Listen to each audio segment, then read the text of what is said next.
Welcome to learner B. I am Shivani Chauhan. इस वीडियो में हम लोग देखेंगे क्लास 7th ज्योग्राफी की बुक के जो कुछ इंपॉर्टेंट क्वेश्चन हैं। चैप्टर 1, 2, 3 के तो हम लोग पहले ही बना चुके थे, है ना। अब हम चैप्टर 4, 5, 6 तीन आगे के चैप्टर्स के इंपॉर्टेंट क्वेश्चन देख लेते हैं। तो देखिए चैप्टर 4 जो है उसका जो पहला इंपॉर्टेंट क्वेश्चन हम देख रहे हैं वो है कि नेम 3 टाइप्स ऑफ रेनफॉल। तो 3 टाइप की जो रेनफॉल्स होती है ना उनके बारे में आप लोगों को बताना है। तो कन्वेक्शनल, ओरोग्राफिक और साइक्लोनिक। तो ये 3 टाइप की रेनफॉल्स होती हैं, कन्वेक्शनल, ओरोग्राफिक और साइक्लोनिक। और आप लोगों से ये भी पूछा जा सकता है कि कन्वेक्शनल कौन से टाइप की होती है, ओरोग्राफिक कौन से टाइप की होती है, साइक्लोनिक कौन से टाइप की होती है। तो देखिए जो ओरोग्राफिक होती है ना ये तो होती है जैसे कि पहाड़ों के आसपास, है ना। साइक्लोन क्या होता है, समुद्र में जो साइक्लोन आता है उसकी वजह से जो होती है, ठीक है। कन्वेक्शनल जो जैसे कि हीट बढ़ने के बाद क्या हुआ, प्रेशर कम हो गया, ठीक है। टेम्परेचर बढ़ा, प्रेशर कम हो गया, हवाएं ऐसे करके ऊपर उठी और फिर ऊपर जाके हवाएं अपने साथ नमी लेकर के गई, ऊपर जाके बादल बने और नीचे बरस गया। कि इस टाइप से कन्वेक्शनल रेनफॉल होती है। तो इसके टाइप्स भी आपसे पूछे जा सकते हैं। नेक्स्ट क्वेश्चन है व्हाट इज एटमॉस्फेयर। तो एटमॉस्फेयर क्या होता है। तो atmosphere is a thin blanket of air that surround the earth. तो हमारे अर्थ के अराउंड एक थिन ब्लैंकेट ऑफ एयर होता है, हवा का, है ना। तो वो हमारी अर्थ को सराउंड करता है, वही एटमॉस्फेयर होता है। It protect us from harmful rays of sun. ये हमें सन की हार्मफुल रेज से बचाता है। It consist of several gases in which nitrogen and oxygen occupy major portion. तो काफ़ी सारी गैसेस होती हैं एटमॉस्फेयर में, जिसमें नाइट्रोजन, ऑक्सीजन, है ना, कार्बन डाइऑक्साइड और भी बहुत सारी गैसेस इसमें होती है एटमॉस्फेयर में। तो ये भी इंपॉर्टेंट है। Next important question is Y amount of insolation. देखिए इंसोलेशन का क्या मतलब होता है, जो धूप हमारी अर्थ पर आती है ना उसको इंसोलेशन कहते हैं। Why amount of insolation decreases from equators toward the pole. तो इंसोलेशन जो है धूप वो इक्वेटर से पोल्स की तरफ कम क्यों हो जाती है। तो देखो ये ना हमारी अर्थ है, ये जो बीच वाला है ना, बीचों बीच से जो जाती है, बीचों बीच वाला, इसको हम लोग इक्वेटर कहते हैं। और ये ऊपर ये और ये, ठीक है, नॉर्थ में जहाँ पे बहुत ज़्यादा ठंड पड़ती है वो पोल्स वाला पार्ट है, और साउथ में भी।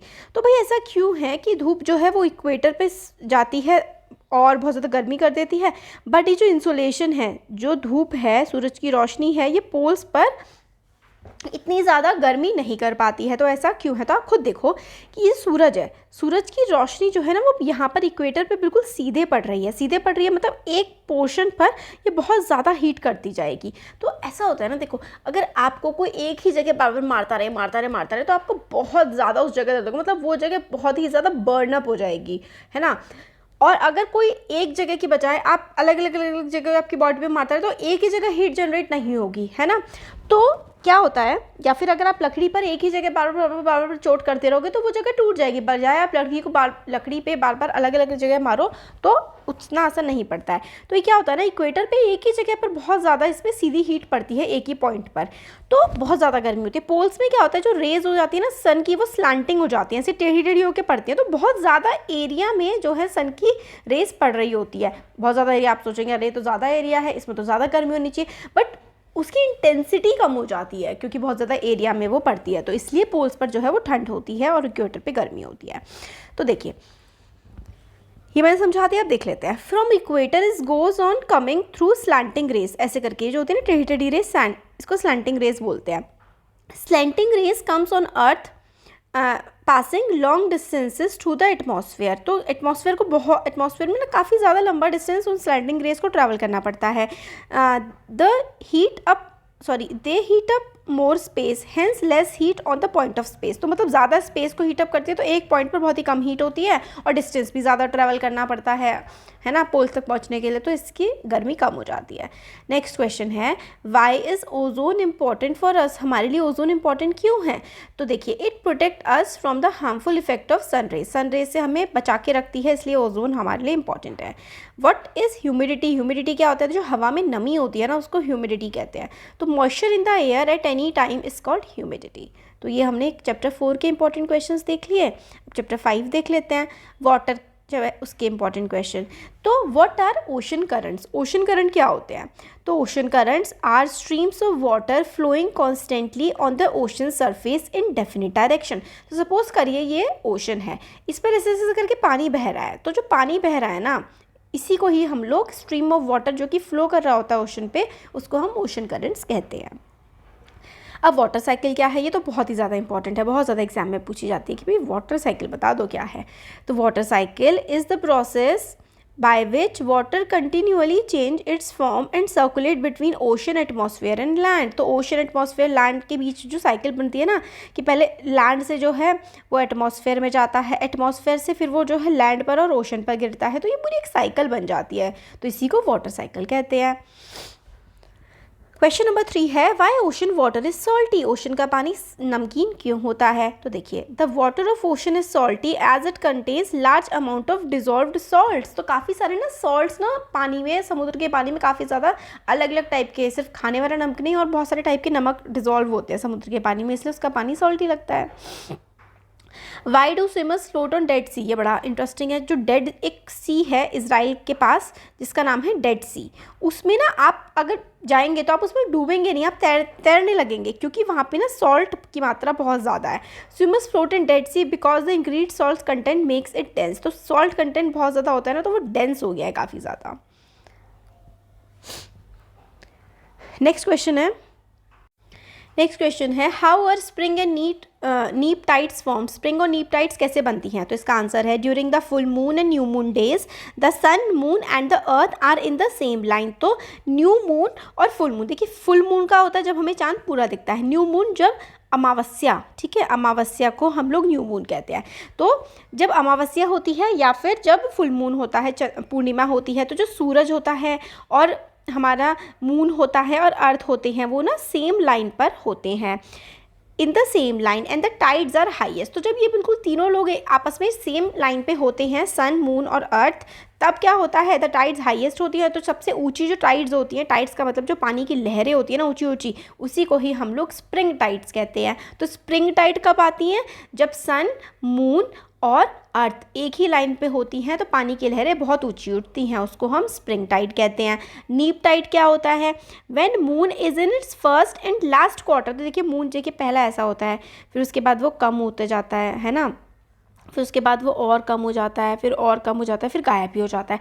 तो जब मून अपने पहले और लास्ट क्वार्टर में होता है, the ocean water gets drawn in diagonally opposite directions by the gravitational pull of sun and earth resulting in low tides. These tides are called neap tides. तो क्या होता है ना, जब मून जो है अपने फर्स्ट और लास्ट क्वार्टर में होता है, क्वार्टर मतलब हाफ होता है, तो पहले जब वो अपनी हाफ, पहले वाली हाफ वाली पोजीशन में होता है, लास्ट वाली हाफ वाली पोजीशन में होता है, तो जो ओशन का वाटर है ना, देखिए ओशन में जो लहरें उठती हैं वो किस वजह से उठती हैं, जो बहुत ज़्यादा ऊंची ऊंची लहरें उठती हैं वो होती हैं due to gravitational pull of sun and gravitational moon of earth, sun earth और मून, ठीक है। अब जब मून जो है वो सेकंड और लास्ट, फर्स्ट और लास्ट क्वार्टर में होता है ना, तो अलग अलग अपोजिट डायरेक्शन में उस पर ग्रेविटेशनल पुल लग रहा होता है पानी पे, सन और अर्थ का, resulting in low tides. These tides are called neap tides. तो नीप टाइड्स आप याद रख लीजिए कि होती हैं लो टाइड्स। नीप टाइड्स क्या होती हैं, लो, और स्प्रिंग टाइड्स क्या होती हैं, हाई। तो स्प्रिंग टाइड कब आती हैं, जब सन मून और अर्थ बिल्कुल सेम लाइन में होते हैं, और नीप टाइड कब आती हैं, जब मून जो है अपने फर्स्ट और लास्ट क्वार्टर में होता है, तो पानी जो है ना वो अपोजिट डायरेक्शन में उस पर ग्रेविटेशन का पुल लग रहा होता है। जब अपोजिट आपका फ्रेंड भी रस्सी खींच रहा है, आप भी रस्सी खींच रहे हैं, तो ज़रूरी थोड़ी ना है, तो मतलब किसके पास ज़्यादा रस्सी आएगी, जो ज़्यादा स्ट्रांग होगा, है ना। और अगर आप और आपके फ्रेंड इस तरफ कोई पुश ही नहीं लग रहा है, आप इधर से खींचे जा रहे हैं, तो इस तरफ को चला जाएगा ना। तो इसी तरीके से समझिए, जब एक ही तरफ से सारी की सारी फोर्स लग रही होती है तो पानी ऊंचा उठता है, जब दो तरफ से अलग अलग अपोजिट फोर्स लग रही होती है तो पानी ज़्यादा ऊपर नहीं उठ पाता। तो यही था नीप टाइड्स। चैप्टर 5 के देख लिए इंपॉर्टेंट क्वेश्चन। आप chapter 6 natural vegetation and wild life के कुछ इंपॉर्टेंट क्वेश्चन देख लेते हैं। तो पहला है what are tropical evergreen forest. तो ट्रॉपिकल एवरग्रीन फॉरेस्ट क्या होते हैं, these forest received rainfall throughout the year. Almost पूरे साल ही इनमें बारिश होती रहती है। These forest are so dense that thick canopies are developed which do not allow sunlight to penetrate inside the forest. तो थिक कैनोपी मतलब ये लोग इतने ज़्यादा घने होते हैं ना, इसकी जो ऊपर होती है कैनोपी, इसका जो ऊपर की छत होती है, आप ऐसा समझ लीजिए पेड़ों का ऊपर वाला पार्ट इतना ज़्यादा घना हो जाता है कि फॉरेस्ट के नीचे तो सनलाइट पहुंच ही नहीं पाती है फॉरेस्ट की ज़मीन पर। There is no particular dry season, trees do not shed leaves all together. तो कोई ड्राई सीजन नहीं होता है एवरग्रीन फॉरेस्ट में, तभी तो ये एवरग्रीन है, क्योंकि इसमें बहुत ही अलग अलग टाइप के पेड़ होते हैं और सारे पेड़ एक टाइम पर अपनी पत्तियाँ नहीं गिराते हैं, तो हमेशा जंगल हरा भरा ही लगता है। हार्ड वुड ट्रीज़ मिलते हैं यहाँ पे। एग्जाम्पल कौन कौन से ट्रीज़ मिलते हैं, एवरग्रीन फॉरेस्ट में रोजवुड, इबोनी, माहोगनी। तो आप लोगों को याद करना है कौन कौन से टाइप के पेड़ मिलते हैं, रोजवुड, इबोनी, माहोगनी। और एनिमल्स तो यहाँ पे मंकी हो गया, है ना, लायन टेल, मकाओ, बहुत सारे टाइप के एनिमल्स मिलते हैं। नेक्स्ट क्वेश्चन जो इंपॉर्टेंट है, what are the features of Mediterranean trees. Mediterranean पेड़ का फीचर क्या होता है, कैसे होते हैं मेडिटेरियन ट्री। मेडिटेरियन क्या होता है, यूरोप का एक रीजन है, ठंडा टेम्परेट रीजन है। These trees adapt themselves to dry summers with the help of their thick bark and wax coated leaves which help them reduce transpiration। तो ट्रांसपिरेशन मतलब इवेपोरेशन लॉस नहीं होता, क्योंकि जब समर में यहाँ पे बारिश कम होती है तो अपने में ये पानी बचा के रखते हैं। What are 3 broad categories of natural vegetation। Natural vegetation 3 type की कौन कौन सी मेन होती है, तो फॉरेस्ट हो गए, ग्रासलैंड हो गए और थॉर्नी बुश हो गई। Forest grow in regions of high temperature and rain. तो जहाँ पर काफ़ी ज़्यादा बारिश होती है वहाँ पे फॉरेस्ट होता है। ग्रासलैंड ऐसे इलाकों में होता है जहाँ पे हल्की बारिश होती है। और थॉर्नी बुशेस, कांटों वाले पेड़ कहाँ पे होते हैं, जो बिल्कुल सूखे इलाके होते हैं, है ना। तो एवरग्रीन फॉरेस्ट कहाँ पर होता है, जहाँ पे ज़्यादा बारिश होती है। ग्रासलैंड जहाँ पे कंपैरेटिवली लेस बारिश होती है। और श्रब्स जैसे कि डेजर्ट वाले रीजन में होते हैं, क्योंकि जहाँ पे बारिश बहुत ज़्यादा कम होती है वहाँ पे पेड़ों में कांटे उगाते हैं, कांटेदार पेड़ ही वहाँ पर उग पाते हैं। नेक्स्ट जो क्वेश्चन है जो इंपॉर्टेंट है, describe different types of grassland. अलग अलग टाइप के ग्रासलैंड।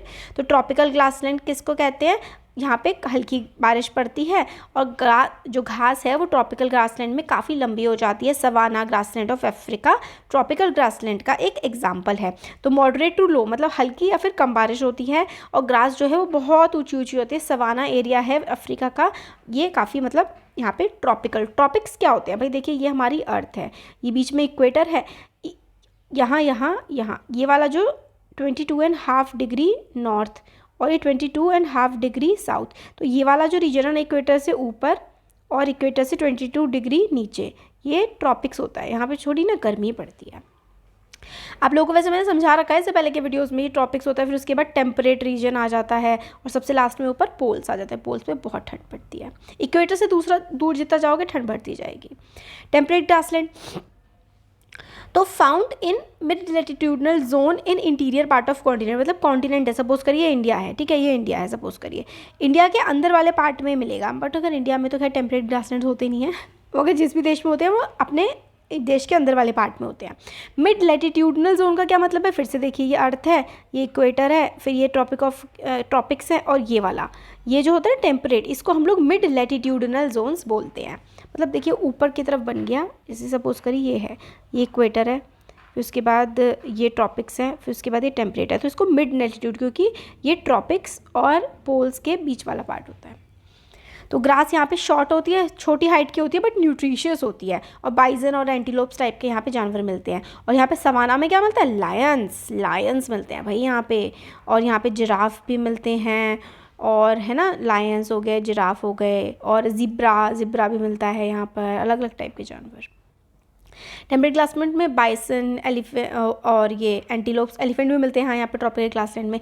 और यहाँ पे बफलोज मिलती हैं टेम्परेट ग्रासलैंड में, क्योंकि घास न्यूट्रिशियस होती है ना, तो अच्छा दूध भी देती हैं फिर वो गाय भैंस। Thorny bushes dry region, obviously thorny है, उन थॉर्नी का मतलब उसमें कांटे हैं, तो सूखे इलाके में होंगे। ट्रॉपिकल डेजर्ट और स्केर्स वेजिटेशन, काफ़ी कम वेजिटेशन होती है। और ट्रॉपिकल डेजर्ट मतलब डेजर्ट्स होते हैं यहाँ पे। तो ये हम लोगों ने कुछ इंपॉर्टेंट क्वेश्चंस देख लिए 3 चैप्टर्स के। आगे के वीडियोस में हम आगे के चैप्टर्स के इंपॉर्टेंट क्वेश्चन बनाएंगे। Thank you. अच्छा लगा है तो सब्सक्राइब ज़रूर करिए चैनल को, अपने फ्रेंड्स के साथ शेयर करिए।